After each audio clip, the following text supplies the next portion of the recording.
देखिए, मुज़ाकरात उस वक्त होते हैं जब कोई गिव एंड टेक की पोजीशन में हो। अनफॉर्चुनेटली पाकिस्तान तहरीक इंसाफ इस वक्त गिविंग की पोजीशन में नहीं है। वो 8 फरवरी 2024 को इमरान खान साहब इस पोजीशन में थे कि वो मामलात कर सकते थे, मुज़ाकरात कर सकते थे, टेबल सजा सकते थे, लेकिन उस वक्त वो फौरी तौर पर पहाड़ पर चढ़ गए। इमरान खान साहब जो हैं वो मुज़ाकरात का सिर्फ दो नकाती एजेंडा उनके सामने है। एक तो एस्टैब्लिशमेंट के साथ मुज़ाकरात करना चाहते हैं, वो गवर्नमेंट के साथ मुज़ाकरात करना नहीं चाहते, और दूसरा ये है कि उनका मुतालबा है कि मुझे निकाला जाए, यानी जेल से निकाला जाए, बाइज्जत तौर पर मुझे रिहा किया जाए और फिर इक़्तिदार मेरे हवाले किया जाए। और फिर जो लोग जिन्होंने 2024 में धांधली की थी या करवाई थी या जिनके ऊपर शक है, उन सबको गिरफ्तार किया जाए, उनका एहतसाब किया जाए। तो कौन होगा जो इस शर्तों के ऊपर मुज़ाकरात करेगा इमरान खान साहब के साथ? तो मुझे नहीं लगता। शाह महमूद कुरैशी साहब हो सकता है इमरान खान साहब की मर्जी के बगैर या इमरान खान साहब की मंशा के बगैर ही मुज़ाकरात स्टार्ट करते हैं। अगर वो स्टार्ट करते हैं तो ये एक दूसरी नौयत के मुज़ाकरात होंगे जिसमें इमरान खान साहब की रिहाई शामिल नहीं होगी। 4 लोग हैं जो इस वक्त पाकिस्तान में मुकद्दर के सिकंदर जिनको कहा जा सकता है, लेकिन अब इशू ये कि क्या ये इकट्ठे बैठ सकते हैं? बदकिस्मती से ये सारे इकट्ठे नहीं बैठ सकते। कोई ना कोई एक एलिमेंट होगा जो साइड लाइन हो जाएगा। और अगर ये मुज़ाकरात का राग दोबारा अलापा जा रहा है, आपकी क्या अंडरस्टैंडिंग है इन सारे मामलात को लेकर? बाकी मैं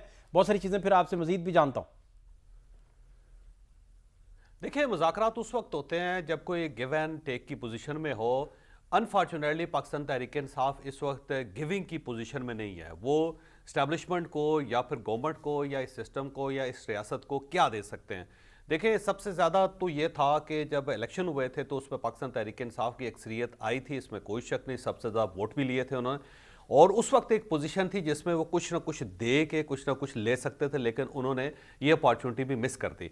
8 फरवरी 2024 को इमरान खान साहब इस पोजीशन में थे कि वो मामलात कर सकते थे, मुज़ाकरात कर सकते थे, टेबल सजा सकते थे, लेकिन उस वक्त वो फौरी तौर पर पहाड़ पर चढ़ गए और उनका ये दावा था कि जनाब हम जीते हुए हैं, हमारे मैंडेट चोरी हुआ है, आपको फौरी तौर पे अपने आप को ऑफ करके निकल के नौकरी को ठोकर मार के आपको जाना होगा और अपने आप को हमारे हवाले करना होगा वगैरह वगैरह। वो बिल्कुल उसी तरह होंगे जिस तरह आज डोनाल्ड ट्रंप वेनेजुएला के साथ कर रहे हैं ना, उस टाइप की हरकत इमरान खान साहब ने उस वक्त की थी क्योंकि वो गिविंग की पोजीशन में थे, लेकिन वो अपॉर्चुनिटी मिस हो गई। और उसके बाद आहिस्ता आहिस्ता जितने ज़्यादा प्रोटेस्ट पाकिस्तान तहरीक इंसाफ ने किए वो सारे के सारे नाकाम हुए। फिर डोनाल्ड ट्रंप के ऊपर उम्मीद लगाई हुई थी कि ट्रंप आएगा तो हमारा मामला ठीक हो जाएगा। वो मामला उल्टा ख़राब हो गया और फिर जो इस्टेब्लिशमेंट है वो डोनाल्ड ट्रंप के साथ बहुत ज़्यादा करीब होगी। बल्कि इस वक्त अगर दुनिया में कोई इस्टेब्लिशमेंट डोनाल्ड ट्रंप के करीब है तो वो सिर्फ पाकिस्तान की है, और वो अपनी हर तकरीर में फील्ड मार्शल का हवाला देते हैं, अब तो प्राइम मिनिस्टर का भी हवाला देते हैं। तो वो पाकिस्तान तहरीक इंसाफ अब कुछ देने की पोजीशन में नहीं है। तो जब आप कुछ देने की पोजीशन में ना हो तो फिर मुज़ाकरात किस तरह हो सकते हैं? दूसरा ये है कि इमरान खान साहब जो हैं वो मुज़ाकरात का सिर्फ दो नकाती एजेंडा उनके सामने है। एक तो एस्टैब्लिशमेंट के साथ मुज़ाकरात करना चाहते हैं, वो गवर्नमेंट के साथ मुज़ाकरात करना नहीं चाहते, और दूसरा ये है कि उनका मुतालबा है कि मुझे निकाला जाए, यानी जेल से निकाला जाए, बाइज्जत तौर पे मुझे रिहा किया जाए और फिर इक़्तिदार मेरे हवाले किया जाए। और फिर जो लोग जिन्होंने 2024 में धांधली की थी या करवाई थी या जिनके ऊपर शक है, उन सबको गिरफ्तार किया जाए, उनका एहतसाब किया जाए। तो कौन होगा जो इस शर्तों के ऊपर मुज़ाकरात करेगा इमरान खान साहब के साथ? तो मुझे नहीं लगता कि मुज़ाकरात का मामला जो है कहीं आगे बढ़ सकता है। हाँ, अलबत्ता एक चीज़ है, एक कैच है जो किसी वक्त भी सामने आ सकता है, और वो शाह महमूद कुरैशी साहब हैं। शाह महमूद कुरैशी साहब हो सकता है इमरान खान साहब की मर्जी के बगैर या इमरान खान साहब की मंशा के बगैर ही मुज़ाकरात स्टार्ट करते हैं। अगर वो स्टार्ट करते हैं तो ये एक दूसरी नौयत के मुज़ाकरात होंगे जिसमें इमरान खान साहब की रिहाई शामिल नहीं होगी। नहीं तो इसका इम्कान है शाह महमूद कुरैशी उनकी मर्जी के बगैर अगर ऐसा कर देंगे तो जो अब तक कुर्बानियां उन्होंने दी हैं वो भी ज़ीरो हो जाएंगी, और फिर सबसे बड़ा जो अमर माने था फैसला साजों के नज़दीक, वो इन सारे मामलात को इसलिए भी ज़रा ध्यान से देख रहे थे बड़ा कि भाई शाह महमूद कुरैशी जब हो ही ज़ीरो जाएंगे तो फिर फ़ायदा क्या, जब पॉपुलैरिटी नहीं होगी, पीछे अवाम नहीं खड़े होंगे।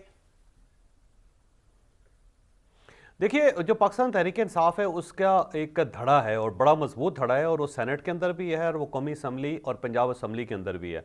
वो ये चाहता है कि शाह महमूद कुरैशी साहब मुज़ाकरात करें ताकि ये जो सख्ती है वो कम हो सके, क्योंकि जो ये लोग हैं इनके ऊपर दो इशूज़ हैं। एक तो ये है कि इनको मजबूर होना पड़ता है कि इमरान खान साहब का नाम लें, अडयाला जेल के सामने खड़े हों, प्रोटेस्ट करें, इमरान खान साहब की जो हमशीराएँ हैं उनके साथ खड़े हों, और जब वो खड़े होते हैं तो ज़ाहिर है उनको ज़रा फेस करना पड़ता है म्यूज़िक को, और उनके लिए ज़िंदगी अज़ाब हो जाती है। तो वो चाहते हैं कि कहीं ना कहीं मुज़ाकरात हो के थोड़ी सी सेटलमेंट हो। ये जो मामलात हैं, ये जो इश्यूज़ चल रहे हैं, ये जो प्रेशर है, उससे हम कम से कम अपने आप को निकाल सकें। वो लोग मुझे लगता है कि शाह महमूद कुरैशी साहब को सपोर्ट करेंगे। और अगर शाह महमूद कुरैशी साहब बाहर आते हैं, वो मुज़ाकरात की ऑफ़र जो गवर्नमेंट बार बार कर रही है, प्राइम मिनिस्टर कर रहे हैं या फिर दूसरे लोग कर रहे हैं, उसको अगर शाह महमूद कुरैशी साहब कैच कर लेते हैं, कहते हैं जी बिल्कुल ठीक है, हम मुज़ाकरात के लिए तैयार हैं, तो पाकिस्तान तहरीक इंसाफ का एक बहुत बड़ा धड़ा होगा जो पार्लियामेंटेरियंस में मुश्तमिल है, जो शाह महमूद कुरैशी साहब के साथ जाएगा। वो ये कहेगा कि बहुत अच्छी बात है जी, आप गवर्नमेंट से मुज़ाकरात करें और ये जमहूरी मुज़ाकरात होने चाहिए। उस पर इस्टेब्लिशमेंट को भी कोई एतराज़ नहीं होगा। और अब अगर शाह महमूद कुरैशी साहब बैठ के कोई मामला सेटल कर लेते हैं, जिसके अंदर एक आज़ाद इलेक्शन कमीशन है, नए इलेक्शन कमिश्नर का तयन है, और अगले जो इलेक्शंस हैं उनके लिए कोई गेम और कोई लाहेअमल तैयार कर लिया जाता है, तो बहुत अच्छा है। या फिर वो कैदी जिनका बहुत बड़ा कोई जुर्म नहीं है या उनके खिलाफ कोई बड़ा केस नहीं बन सका, उनकी रिहाई पे अगर वो इस्टेब्लिशमेंट को या गवर्नमेंट को तैयार कर लेते हैं, और उसके साथ साथ वो ये फैसला कर लेते हैं कि हम पार्लियामेंट के अंदर एहतजाज करेंगे, जो भी करेंगे, हम सड़कों पे नहीं आएंगे और पाकिस्तान की इकॉनमी को डीरेल करने की कोशिश नहीं करेंगे, तो ये एक बहुत बड़ी अचीवमेंट होगी पाकिस्तान तहरीक इंसाफ की। तो पाकिस्तान तहरीक इंसाफ के बहुत सारे ऐसे लोग हैं जो ये चाहते हैं कि शाह महमूद कुरैशी साहब लीड करके मामलात को सेटल करें, और शाह महमूद कुरैशी साहब ये इंप्रेशन देंगे पार्टी को कि ये अगर हमारे मुज़ाकरात कामयाब हो गए तो अगली स्टेज ये होगी कि हम इमरान खान साहब की रिहाई या बुशरा बीबी के लिए बात करेंगे। तो मुझे लगता है कि ये मामला जो है इस साल के अंदर किसी वक्त भी, बल्कि इस साल के जो पहले 3 महीने उसके अंदर किसी वक्त भी ये हो जाएगा, और गवर्नमेंट भी इसको एक्सेप्ट कर लेगी और पार्टी के बहुत ज़्यादा लोग जो हैं इसको एक्सेप्ट कर लेंगे। दूसरा चौधरी साहब, जो राना सनाउल्लाह साहब का उन्होंने बयान दिया, बड़ा लेटेस्ट, जो फरमा रहे हैं कि भाई 5 बड़े बैठे हैं तो मामला आगे बढ़ेंगे। उन्होंने कहा मेरे और आमिर डोगर साहब के आपस में मुज़ाकरात करने या डिस्कशन करने से तो कुछ भी नहीं होगा। तो ये किस तनाजुर में इसे देखना चाहिए, इस बयान को राना साहब के? देखिए, इस वक्त 5 का तो मुझे पता नहीं, 4 मुकद्दर के सिकंदर हैं जिन्होंने हर क्राइसिस से अपने आप को निकाल लिया है और बार बार टेस्ट हुए, जिसमें इमरान खान पहले नंबर पे आते हैं। इमरान खान साहब को मुकद्दर का सिकंदर कहा जाए तो गलत नहीं होगा। हर किस्म के क्राइसिस से निकले हैं, पॉपुलैरिटी में इजाफा हुआ, उनका क्रिकेटर थे, बहुत सारे क्रिकेटर थे पाकिस्तान में, लेकिन ये वाहिद क्रिकेटर हैं जो प्राइम मिनिस्टर की पोजीशन तक पहुंचे, बल्कि दुनिया के वाहिद क्रिकेटर हैं जो प्राइम मिनिस्टर बने किसी मुल्क के। और फिर उससे पहले उन्होंने शौकत खानम हॉस्पिटल बनाया जो इम्पॉसिबल था। अब जेल के बारे में भी कहा जाता था कि ये बर्दाश्त नहीं कर सकेंगे, वो कर गए। तो हर किस्म के क्राइसिस से इमरान खान साहब निकल जाते हैं, तो ये बड़े खुशकिस्मत आदमी हैं। दूसरे मियां नवाज शरीफ हैं। मियां नवाज शरीफ की 3 बार गवर्नमेंट ख़त्म हुई, जेलें उन्होंने बर्दाश्त की, पूरी फैमिली जो है उनको पैक करके बाहर फेंक दिया गया, लेकिन इसके बावजूद सर्वाइव भी किया उन्होंने और वो वापस भी आए।